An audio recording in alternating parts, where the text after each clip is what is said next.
নমস্কার বন্ধুরা, আমি মধুস্মিতা। আমার চ্যানেলে আপনাদের সকলকে জানাই স্বাগত। তো বন্ধুরা, কেমন আছেন? আশা করছি সবাই ভালো আছেন, সুস্থ আছেন।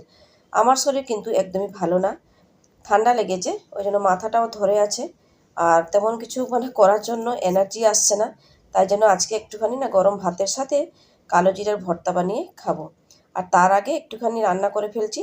ওই ডুমো ডুমো করে আলুটা কেটে রেখেছি, একটু পোস্ত দিয়ে ভেজে দেবো। আর তার সাথে মসুর ডাল, আর মসুর ডালটাকে একটা টমেটো দিয়ে সেদ্ধ করে রেখেছিলাম। শরীর ভালো না থাকলে কোনো কিছু কাজেও যেমন মন লাগে না। যাই হোক, খেতে তো হবে, ছেলে দুটোকে তো একটুখানি খাওয়াতে হবে। ওই জন্যই একটুখানি ওই আলুটা ভেজে দিচ্ছি। আর গরম ভাতের সাথে খেতেও তেমন ভালো লাগবে, পোস্ত দিয়ে আলু ভাজা আর পাতলা করে মসুরি ডাল। তো আলু ভাজাটা তো আমি করে রেখে দিয়েছি, এখন কিন্তু পোস্ত দিয়ে ভাজলাম না, পরে দেবো। যেহেতু কড়াইতে অনেকগুলো তেল আছে, ওই তেলের মধ্যেই আগে ডালটা সাঁতলে নেব। তাই জন্য প্রথমে দিয়ে দিলাম চেরা কাঁচা লঙ্কা আর পেঁয়াজ, একটুখানি ভাজা ভাজা করে দিয়ে দিলাম পাঁচ ফোড়ন। পাঁচ ফোড়নটা আমি একটুখানি পরেই দিই, প্রথমেই দিয়ে দিলে পাঁচ ফোড়নটা পুড়ে যায়, আর তেমন ওর গন্ধটা থাকে না, ভালো লাগে না খেতে। তাই জন্য আমি পরে দিয়ে তারপরে ভেজে নিই। তো পেঁয়াজটা তো ভাজা হয়ে গেছে, চলুন এরপর ডালটা সাঁতলে নিই। আর তারপরে একটু কালো জিরে ভাজতে হবে। গা হাত পা প্রচণ্ড ব্যথা, ভাবলাম একটুখানি গরম ভাতের সাথে একটু কালো জিরার ভর্তা বানিয়ে খেলে হয়তো শরীরটা একটুখানি ভালো হবে। এই ডালটা করে রেখে তারপরে আমি কালো জিরাটা ভেজে নেব। আমার মতন করেই ভাজবো, বেশি ভাজবো না, কারণ ওরা তো খাবে না, শুধু একা আমিই খাবো। এদিকে দেখুন ডালটা ভালো করে আমি ফুটিয়ে নিয়েছি।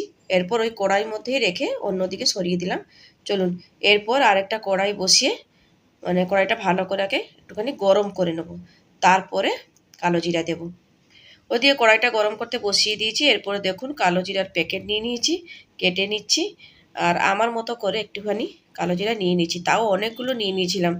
যাই হোক, চলুন এরপর এই কালো জিরাটাকে দিয়ে একটুখানি ভেজে নিই। বেশি ভাজার কোনো প্রয়োজনই না, হলে আবার পুড়ে যাবে। হালকা একটুখানি ভেজে নেবো। কড়াইটা ভালো মতো গরমও আছে। চলুন, এদিকে কালো জিরাটা ভাজা হয়ে গেছে। চলুন এবার একটা বাটির মধ্যে আমি ঢেলে নিই।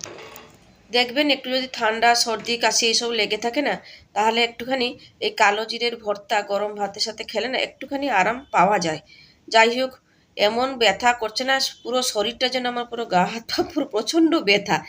যাই হোক, কালো জিরের সাথে দেওয়ার জন্য কাঁচা লঙ্কাও দেবো আর শুকনো লঙ্কাও দেবো। বেশ একটুখানি ঝাল ঝাল করে আজকে এই ভর্তাটা বানাবো। ওই জন্য দিয়ে দিলাম 4টে মতো কাঁচা লঙ্কা।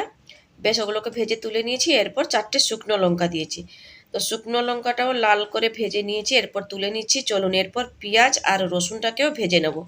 আমি এখানে একটা পেঁয়াজ দিয়েছি আর কয়েক কোয়া রসুন দিয়েছি। মুখের স্বাদ একটুখানি চেঞ্জ করার জন্যই পেঁয়াজ, রসুন, কাঁচা লঙ্কা, শুকনো লঙ্কা সব কিছু দিয়ে আজকে এই ভর্তাটা বানাবো, যাতে মুখের একটু স্বাদটা ফিরে আসে। একদমই কিছু খেতে ভালো লাগছে না। ঠান্ডা লাগলে যা অবস্থা হয়, পুরো নাকগুলো তো যেমন বন্ধ হয়ে আছে। যাই হোক, তাতে করেই আমি ভয়েসটা দিচ্ছি, কেমন লাগবে কি জানি না। চলুন, ওইটা তো ভেজে তুলে নিয়েছি। আর তেল দিলাম না, কড়াইতে যেটুকুনি তেল ছিল তাতে করে একটুখানি পোস্ত দিয়ে দিয়েছি, 2 চামচ মতো। একটু ভাজা ভাজা করে যে আলুটা ভেজে রেখেছিলাম না, ওই আলু ভাজাটা দিয়ে দিলাম। বেশ একটুখানি মিশিয়ে নেবো, 1 থেকে 2 মিনিট ভেজে নিলেই পোস্তদানা দিয়ে আলু ভাজা পুরোপুরি রেডি হয়ে যাবে। তারপর আমি নামিয়ে নেবো। আর বন্ধুরা, এই আলু ভাজাটা না গরম ভাতের সাথে খেতে ভীষণই ভালো লাগে। পাতলা করে মসুর ডাল হবে, তার সাথে যদি এরকম আলু ভাজা থাকে না, দারুণ লাগে খেতে। যাই হোক, আলু ভাজাটা হয়ে গেছে, এখন তুলে নিচ্ছি। এরপর কালো জিরের ভর্তাটা বানাবো।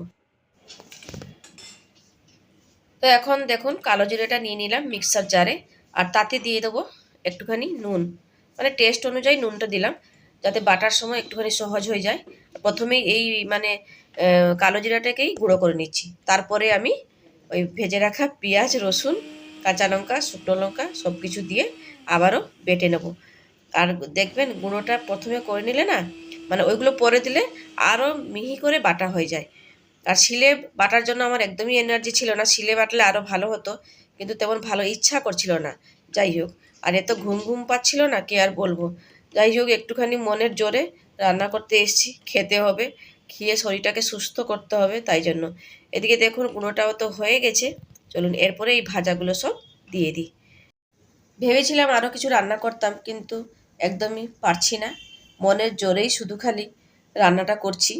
আর ছেলেদের জন্য একটুখানি ডিম ভেজে দিলে হয়ে যাবে। যাই হোক, এখন কটা বাজে জানেন? প্রায় 1টা বেজে গেছে। শুয়েছিলাম, শুয়ে উঠে তারপর একটুখানি রান্না করতে এসেছি।